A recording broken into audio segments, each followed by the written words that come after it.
বাড়িতেই খুব সহজ উপায়ে বানিয়ে ফেলেছিলাম এগ চিকেন স্যান্ডউইচ। কিভাবে বানিয়েছিলাম? আচ্ছা, চলো তাহলে দেখে নেওয়া যাক। প্রথমেই আমি চিকেনের কিছু ব্রেস্টেড পিস নিয়েছিলাম, মানে সলিড পিস। চিকেনগুলোকে নুন আর আদা রসুনের পেস্ট দিয়ে বয়েল করে নেওয়া হয়েছিল। বয়েলড হয়ে যাওয়া চিকেনগুলোকে একটি পাত্রে নিয়ে শ্রেড করে নিয়েছিলাম।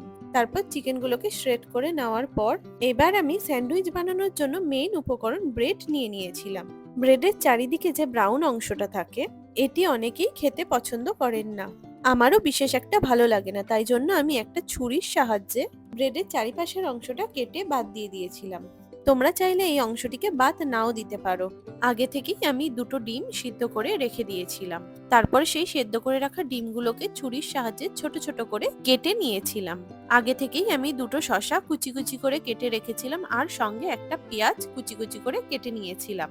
তারপর একটা পাত্রে আমি চিকেনটাকে নিয়ে নিয়েছিলাম। এর মধ্যে আগে থেকে কুচিয়ে রাখা ডিমটা আমি অ্যাড করে দিয়েছিলাম।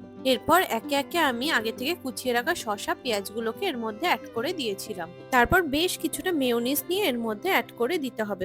আমি এখানে 4 চামচ মতন মেয়োনিজ অ্যাড করেছিলাম। তারপর একটু মিশিয়ে নিয়েছিলাম। এরপর আমি এর মধ্যে অ্যাড করে দিয়েছিলাম চিলি ফ্লেক্স। এবার দিয়ে দিতে হবে অরিগ্যানো আর গোলমরিচের গুঁড়ো।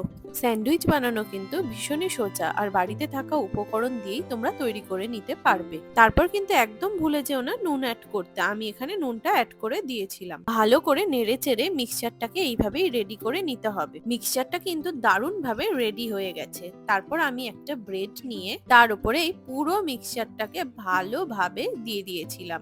আমি এখানে পরপর 4-5টা ব্রেডের ওপরে এরকম ভাবে মিক্সচার গুলোকে লাগিয়ে নিয়েছিলাম, যাতে আমার একবারে গ্রিল করতে সুবিধা হয়। পুরটা দেওয়া হয়ে গেলে আমি এর উপর দিয়ে আরেকটা ব্রেড চাপা দিয়ে দিয়েছিলাম। বিয়ের সময় গিফট হিসেবে একটি আমি স্যান্ডউইচ মেকার পেয়েছিলাম।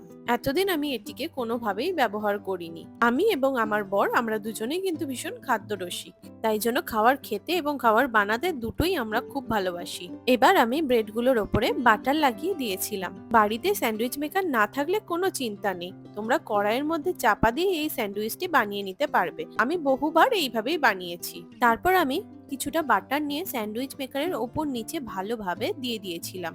এরপর সেই মেইন কাজ, এবার পুর দেওয়া ব্রেডগুলোকে স্যান্ডউইচ মেকারের মধ্যে দিয়ে দিয়েছিলাম। খানিকক্ষণ গ্রিল হওয়ার পর এটির মধ্যে গ্রিন আলোটা জ্বলে উঠবে, তখনই বুঝতে হবে স্যান্ডউইচগুলো তৈরি হয়ে গেছে।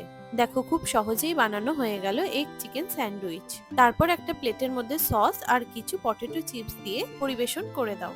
তারপর মাঝখান দিয়ে তোমরা কিন্তু ছুরি দিয়ে কেটে নিতে ভুলবে না। দেখো কি সুন্দরভাবে তৈরি হয়ে গেছে আমাদের স্যান্ডউইচ। ভিডিওটা ভালো লাগলে অবশ্যই লাইক কমেন্ট করে চ্যানেলটাকে সাবস্ক্রাইব করে দিও। টাটা সবাইকে।